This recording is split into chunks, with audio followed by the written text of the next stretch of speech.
Midang koi te si dala ron sokanga. Can you please give me 1 minute? Why you cover that photo like that? We are coming from Mumbai, okay? We know how to. Sắp rồi thì anh Kemia? anh cho cái hit media Mumbai cho cái ron hoa tu mà cái thằng ông lâu tí đó invent dan cái thiam Mumbai cho nên Mumbai đâu cái nó cái mình thì rèn so Mumbai cho nên Mumbai mình đâu lấy cái thiam cái ron Hong Kong xia em vang nghe cái thiam mình đâu làm mình quay về mình tu mian cái ron Hong Kong xia is again and I'm missing now. So what? I don't care. No, I'm not going. I'm going to make complaint about what is your name. Tell me. No, I don't want me for told me to nghe cái gì xem. Tu nghe cái gì xem. Tu nghe cái gì xem. Tông thiên. Sẽ biết có cái gì là thế. Cái gì là thế. Mới khỏi số.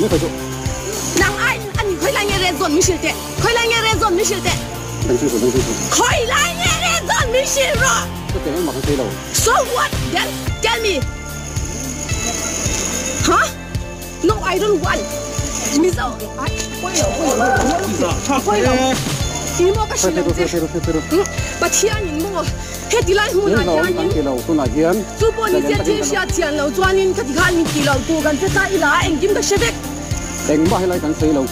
Total lockdown ni kita kawan siapa? Total lockdown kan kita. Kedulau. Lama ini dia karsi ulau. Ani lau. Ai.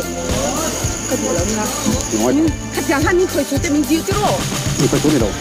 Kau tu ni lau. Ngam ni tuanin acan awak ni mana ni? Press me ni tuanin ni siapa tu ni? Siapa em kapu? Oh, kami tu siapa tangkan lom tu soi.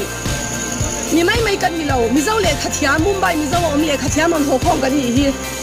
Min kau sui dia, sanitizer kan ni sanitizer bag. Kau lainnya kan red zone kan siapa kan sejen. Kong la kaya yang harus sebenarnya kan tu siapa em. Kan siapa kita pengkalon. Anian nu yang min kau sui kan dia itu sak lau dia. Min lau yang kata min lau tu zong ini si. Press me ni tu tuan. Min di min tu zong ini siapa em. Ani在外面可以dia itu sak lau dia.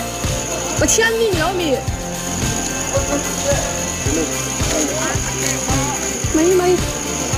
Tu ni inhang ai lalan ti hong ni. Ni kan ni tu. In respect tu. Ingam tuan ni hok ni tu. Kau tiro. Yang angko sini kan.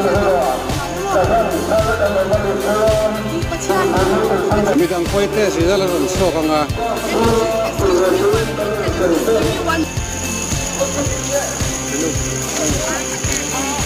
Mai. Tu ni inhang ai lalan